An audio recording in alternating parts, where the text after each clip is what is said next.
Good afternoon and welcome to our next set of concurrent sessions.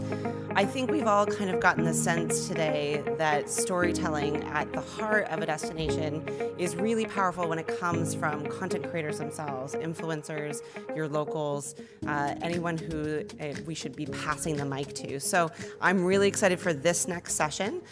We've got Danika and Katie from VERB Interactive to come up and talk all about the power of working with influencers. So please welcome them up to the stage and enjoy.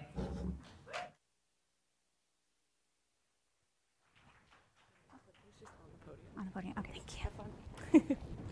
Hello. Gonna grab this. Awesome. Hi, everyone. Thank you so much for joining us here today. Like Hannah said, I'm Katie. This is Danika. We're super excited here to chat with you about the power of working with influencers and content creators. Yeah, we'll jump into it. We'll say a little bit more about ourselves after the next few slides. So yeah, today, your agenda, we're going to walk you through a recent partnership that we've done for one of our clients at VERB Interactive. We're going to talk about why content partnerships are important to your marketing plan, and then we'll walk you through the journey of one that we just recently did. Everything from choosing the right fit, vetting, creating the perfect itinerary so that that content creator can really show off your destination or whatever you may be marketing. We'll show you some results that we had, and then we'll set you up for success. We'll leave you with a take-home that helps you through the vetting process, and then we'll show you how you can create some content for the long term so you can take that content partnership just that much further. But first, about us. We're VERB. We're from VERB. I am Katie. I'm a senior social and content strategist at VERB. This is actually my third year speaking in C, so I'm super excited that I'm actually here in person in Toronto. Well, Fiona almost didn't let us come here. The hurricane had other plans for us. We're from Halifax. So we just got on a flight today. We arrived at the Delta Hotel here today at 12:30 and are so excited that we actually made it. About me, I'm from PEI originally, and I live in Halifax, Nova Scotia now for about 10 years. Worked at VERB for almost 4 years now. I love working with content, the new additions into videos with Reels and TikToks. I super love exploring those. Yeah, and this is Danika. Hi, I'm Danika. Nice to meet you all. Yeah, super happy to be here. So I grew up in Nova Scotia, went out west to work in Jasper, Alberta in the tourism and hospitality. But yeah, I wanted to get back to Nova Scotia, and VERB just seemed like the perfect fit. We work with a lot of DMOs, we work with a lot of resorts. So yeah, I'm the earned media and social strategist there, so I handle a lot of the influencer, content, brand partnerships. And yeah, this is my first time speaking at Sea. I've only been with VERB for about a year and a half, but yeah, excited to be here. I roped her into it, but she's the best person to have here because she deals with this every day. So yeah, super excited. And a little bit more about VERB. So we're a digital marketing agency. We're based out of Halifax, Nova Scotia.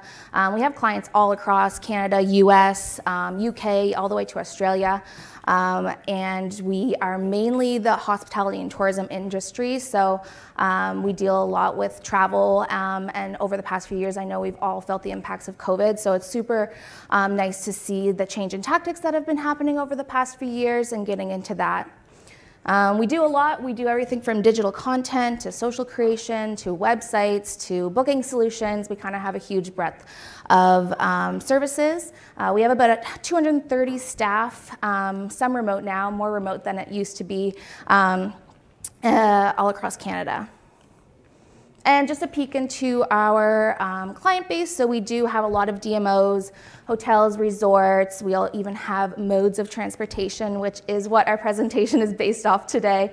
So yeah, that's just a little peek into a few of the brands that we represent. But that's enough about us. Let's get into the nitty-gritty of things. So why content partnerships? We've all seen social media kind of change over the past few years and within the last decade. It's constantly evolving. And with that, we've also seen the importance of content partnerships. So working with local creators or creators to just really get a more authentic feel for your client destination. I know most of you all are DMOs, so I'll talk more about destination side, but just a few reasons, you're really going to connect with a new audience with a content partnership. Some people that may not be necessarily following along with the journey of your destination at that point. And it really is a meaningful way. So you're going to see the content creators just connect a little bit more on a personal side, which is always great. You can create moments that will really boost digital engagement. So getting that web traffic, which hopefully in turn lead to conversions, is always a great key to your content partnership. And then also you can plan and get what you want from the partnership. We always like to build out some really nice contracts that include any content that we want, whether we're planning some digital ads in the future that we wanted an asset for, or if we're looking for more video, we can really get the content that we want through these content partnerships. And at VERB, since we're a digital agency and we're remote from a lot of our clients, they're even more influential because we're not there to take the content in the moment. So it's really beneficial for us. And yeah, you can just showcase the destination in an authentic way. So instead of you constantly pushing out ads, we're going to show that nice connection between the creator and your destination. And yeah, so we know this at VERB, which is great. And we're going to take you on a journey of a recent content partnership that we just facilitated for one of our clients. Yeah, so looking at choosing the right fit and determining some goals. So this partnership that we recently worked on was with our client, which is the Cat Ferry. So what that is a ferry that goes from Bar Harbor, Maine to Yarmouth, Nova Scotia. So we met back in, I want to say March, just to kind of really nail down the details, kind of compile a list of goals that we wanted to accomplish. So some of those being showcase the overall experience of taking the Cat from Bar Harbor to Maine and vice versa. Also generate coverage in our target markets, so those being the northeast of the U.S., the Maine, Portland area, Boston, New York, and really dialing in on those target markets. Highlight and drive users back to a fall landing page. So this was a partnership that we just wrapped up the end of August. We have a sale going on, so we wanted to really push that as the Cat will be is only running until the end of October. And then also going into, leading into 2023, we wanted to go in with a fresh bank of assets that we could use for any print ads, any digital ads, website, brochures, etc. So making sure that we're working with somebody that can really develop a bank of assets that we can use for promotional efforts going forward. And just really overall drive awareness into a new audience that we haven't tapped into. So looking to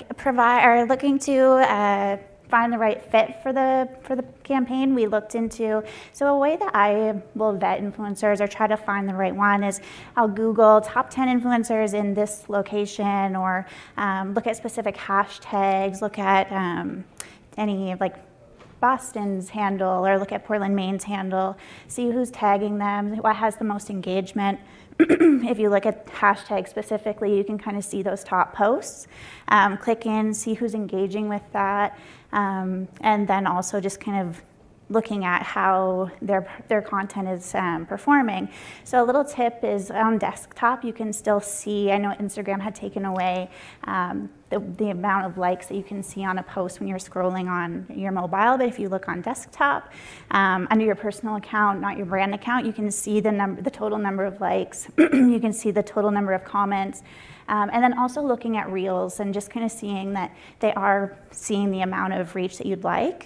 So as an example, like looking at Jackie, she has 100,000 followers. So you just want to make sure that when you're looking at the Reels, she's not only receiving about 500 views on that. So so looking at Jackie, she had that coastal vibe that Nova Scotia has, so very good fit. Again, looking at wanting to get that bank of assets. She has great photography, so she knew, or we knew that she'd be great. That's awesome. Yeah, and as Hannah kind of said when she introduced us, we're all about like working with local creators, and we know the value that they bring to a brand. So with Jackie, we kind of created that perfect itinerary, and the cat was a little bit different because it's a mode of transportation, so it's not necessarily a DMO, but it's between two DMOs. So with that, it was cool because then we had such a larger bank of content creators that we could choose from. So in this case, we wanted to focus on the northeast of the states, and that's how we found Jackie, which was great. But keeping it local is definitely a benefit. Like I said in the beginning, that authentic experience that the content creators like bring, the locals just know it best. So they're gonna know, you know, the cool coffee shops. They're gonna know the cut between the park to get to that cool thrift store. They're gonna see the antiques that on the side of the road that maybe not anyone else would know of, and that people will say, oh cool, that's why I wanna go on the cat the next time. So they're showing that authentic experience, which is super awesome. It's also cost effective. They don't have to travel as much to get to your destination, which in turn kind of brings you a higher ROI, which is always nice whenever you're doing a content partnership. And they give more of an awareness at the local level. So you're going to want those locals to go to your DMO or use your mode of transportation. So we definitely saw that come through with the partnership with Jackie, which is great. And yeah, it's just more authentic in the end, you know? Yeah. Yeah.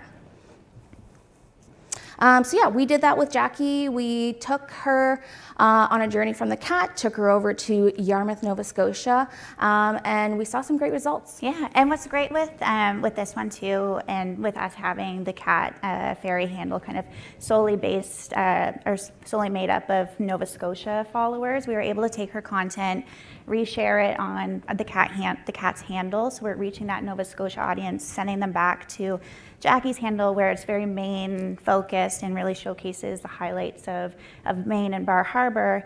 And so we're inspiring our Nova Scotia audience to take the cat over and just kind of follow Jackie's lead on some of the highlights that she showcases in the Maine area as well. So true. Yeah, on to the results, Danika. Yeah, so looking at the results, you can receive these in a number of different ways. So whether you work it into your contract to have the influencer send screenshots of their analytics, of the number of views, replies, comments, etc. That's a really great way to kind of gather those if you don't use a platform. So we use Clear, which automatically pulls in, we invite her to connect through this platform. It automatically pulls in any stories, in-feed posts, generates kind of shows us the amount of likes and comments and total engagement on her posts, and works into kind of pulling out really great numbers, which we saw with hers. So over 1,000 likes on her in-feed posts. Her stories saw about 10,000 likes, or 10,000 views, tons of replies. So it was really great. But yeah, so I think one of my favorite parts to look at is the comments that come through, and just it really shows that the partnership resonated with her followers. So it was great to see people saying, wow, like the cat, I haven't heard of the cat before. That's a great way to travel from US to Canada, or adding that to my bucket list. Yeah, this is one of my favorite things to look at. Like, we'll look at hard numbers next, but this I just feel shows that personal, like authentic experience. Like, wow, I was thinking about taking the cat and now I'm going to go to Yarmouth. Like, you can see the results just through the comments, which is always so nice to see. Yeah, and then, so yeah, the highlights that executive leadership, the client likes to see. So total number of posts that came through with this campaign was 41. So that's something that you can obviously work into your contract. Total number of stories, total number of in-feed posts, total number of reels, and just kind of making sure that you are reaching those. A lot of influencers tend to go above and beyond with stories, which is really great. And I believe Jackie did. So we saw a total of 41 stories, which is a mix of about, stories and posts, generated 35,000 engagements, reached almost 350,000 people, and saw an EMV of $350,000. So what EMV is? Estimated media value. So basically what you would spend in paid ads. It takes the total number of reach and engagement, and it's a metric that comes through Clear, but it just is a really great number to see when you could spend that through your brand, but we are doing it through a local creator. And it's just that more authentic experience too with the content creator whenever you see that number too. So just hits people at a different point essentially. Yeah, and yeah, so for another layer of the goals that we wanted to accomplish, so we wanted to reach the majority of our of the U.S. And then again with the 30 plus age range, because I know a lot of influencers are targeting that younger demographic, so making sure that we were kind of reaching the 30 plus. That's awesome. Yeah, we were like super happy with the results that came through and like the content that Jackie put out, which was great. But you know, a content partnership, you kind of want that to go a little bit longer than just the 72-hour trip that the creator may take. So we are going to share a few ideas on how you can take that content partnership and kind of extend the life of it, just so you can really like maximize on your return from the relationship that you're building with that content creator. So like we said, you know, negotiating an asset bank is definitely key, but thinking about it more in the long term. So whether or not you want a photo that is gorgeous and can be used on a paid ad down the road, whether you need content for reels and you get in your contract, you want 10 3-second videos of the DMO. Just thinking really long term so that way you can use it down the line and then also you can repackage that in more new formats. So a static post, pop it into a reel that has flashing photos, or use it in an ad down the line. There's so many different ways that you can use the content for so much more than just those 72 hours that the creator is there with you, which is awesome. Another fun thing too is like creating a landing page or a blog with the creator. So whether you do a Q&A, what was your favorite things to do in Yarmouth? What was the best antique you found? How was the ride on the cat? Creating a landing page with that, so then you have more reasons to drive people to your website, and then also more ways to share it on social. Do a pull quote from your Q&A, pop it in a story, pop a CTA link, and then they're all driving to your website, which will hopefully turn into conversions down the line, which is key. And then we're all here because of Crowdrift, so pop a Crowdrift gallery on the bottom of the landing page or the Q&A blog. Have all those assets that your creator took for you, and so it just really creates that full 360 experience. And then pop some CTAs in your gallery, drive them deeper into your website, and then just getting that time on site even higher, which is like super good in the end. Yeah, and then also another thing is creating a long-term partnership, and this is really key with that local aspect. If you want to create a local ambassador program or something along the lines of that, where you're creating a partnership with someone for so long that they feel connected with your audience feels connected with them, and then also with their audience. They're getting just such a more meaningful relationship, which is really good. Yeah, and I think what a really good idea for this specific example with Jackie is she came kind of late in the season for the cat, but having her kind of connecting with her again in March just to really build up that momentum when the cat comes back in May to open up to tourists again. So working with her to kind of maybe inviting her out again, like she recently had a baby, so saying we can't wait to take our newborn baby out on this trip. We had a really great time and we can't wait to share it with our family. Also another trend with influencers that I've seen too is some photographer influencers that can build a workshop.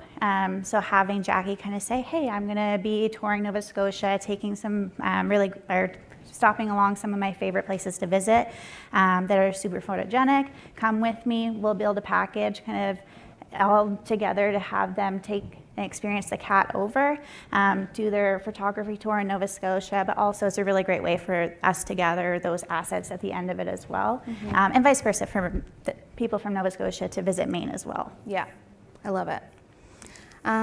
Perfect. Setting you up for success. Yeah, so we wanted to send you home with a bit of a checklist. So if you are a brand that's receiving kind of an influx of influencer visit or influencers reaching out via social media, if it's email, you just want to make sure that they are a really good fit for your brand. So on this checklist, it asks for engagement rate, it asks for a monthly blog visitors, the story angle that they're looking to tell. So when they are reaching out, you can say, hey, thanks for reaching out. We're glad you're interested, but can you please take a moment to complete this form, send it back, and then that way you can kind of, before you get deep into conversation, you can kind of tell whether they're going to be a good fit or not. Yeah, no, this is a great asset, and we actually have a Google Drive link to share with you all too. So whether you're here today with us or joining us virtually, reach out to us on LinkedIn, either Danika or I's personal profiles. Also, VERB has website, all socials. I popped up the LinkedIn and the Instagram there. So shoot us a DM and grab that link. We also have the presentation in here as well. But yeah, that was the bulk of our presentation. I know we do have some time left, so if there is any questions or anything that you wanted to discuss based on this, yeah, please ask. Yeah. Yeah. Hi. So, as a travel marketing videographer, influencer, how would you say I should go about approaching tour companies that I want to work with and actually like stand out and get a response and get people to want to work? Mm-hmm. I think reaching out to, like, trying to find the contact directly, but going through Instagram is great as well. But I think just doing some research into where there's areas that they could use, say you're missing kind of some of these F&B photos, and I can help you out with that. So pitching them in a way that is beneficial to them as well, including kind of stats up front to say, hey, this is the story angle that I want to go with. This is why I think I'd be a great fit, and then including your numbers kind of from the get-go. Mm-hmm. Yeah, and like I think too, like you said, if the F&B, like food and beverage, like if you are doing some research into like a destination or something along the lines of that, you see a new restaurant's opening, kind of like go in a little bit more nichely and kind of be like, hey, I saw you're having a new restaurant open at your resort. I take great photos of food or something along the lines of that. And that way you can kind of just like pinpoint where they might just like need that person right there, which is great. Yeah, it's cool. Thanks for the question. Hi. Hi. Hello. Talking about engagement rate, what would be that ideal engagement rate that you're gonna be looking like minimum? I would say 1.5 plus, and then that kind of it varies too with the amount of followers that an influencer has. So if they're up in the 700,000, they're likely going to have a little bit lower of an engagement rate. But if it is kind of meeting that 1.5, that's still really great. You are still reaching a very large amount of people. Jackie, for instance, so she has about 100,000. The 4% was really awesome to see. So anybody that's micro, so from the 15 to 50,000 people, I would like to see it a little bit higher, but just so you know that you are kind of connecting to a true audience. Thanks. Cool. Oh, hello. Oh. Hello. I was just going to ask you, that second option that you said for influencers to build out a package that they would then sell, is that something, not sell, but like they can come along and actually do that, the actual post with them? Do you guys then promote the destination also then promote that as well too? Yes. So that then becomes like that double. Yeah, it becomes very beneficial for both the client, for the DMO, and for the influencer, because they're getting a ton of promotion through the DMO, and then we're also receiving that same amount from the influencer. It's awesome. Hi. Any tips on, managing the relationship with influencer and managing the expectations of, the quality of the content they're producing, the expectations of the DMO, what they're providing on the tour? I've had great experiences and I've had not so great experiences with influencers, so I struggle between continuing to do it. Yeah, exactly. And I feel like there's always going to be one that slips through the cracks. But kind of being upfront with what you're looking to achieve as a DMO, as a resort, as a brand, and really letting them know this is what I am hoping for. But then for the content that they're producing, in our contracts that we have it stated that they need to send through their posts with captions for us to approve. Stories can go up on the fly because they all have very different creative styles. Some want to do it from right away, some want to wait a week, which we let them post freely. If there's any, we do have it in there that if there's anything that doesn't align with our brand, we can ask them to take it down. Thanks. Cool. Oh, another one. Hello. What do you suggest as far as like working with the same influencer over and over again, or like a variety of multiple influencers that might reflect your demographic or I think working with a different or with the same influencer over a long period of time is just kind of making sure that you're switching up what you're doing within that partnership. So whether that's having them visit the DMO, visit the resort to gather photography assets, or deliver you some B-roll that you can take yourselves and turn into reels, turn into social content, or having them push it out and generating that coverage through their own channel would be just kind of mixing it up and kind of doing some new, just some new tactics. Yeah, and I think it's beneficial to both. With the recurring, that would definitely be good to hit like the local creators and kind of creating that relationship in that way. But then if you're bringing in new creators, then just making sure that you're getting the audience, hitting the audience that you're kind of wanting to target. So if you want to target a different area, kind of picking out between that. And I think that's a good way to kind of do the both type thing. Yeah. Lovely. Any other questions? Cool. Awesome. Well, thanks for having us. Yeah. We're really glad that we were able to make it, and yeah, look forward to watching some of the sessions tomorrow. Yeah.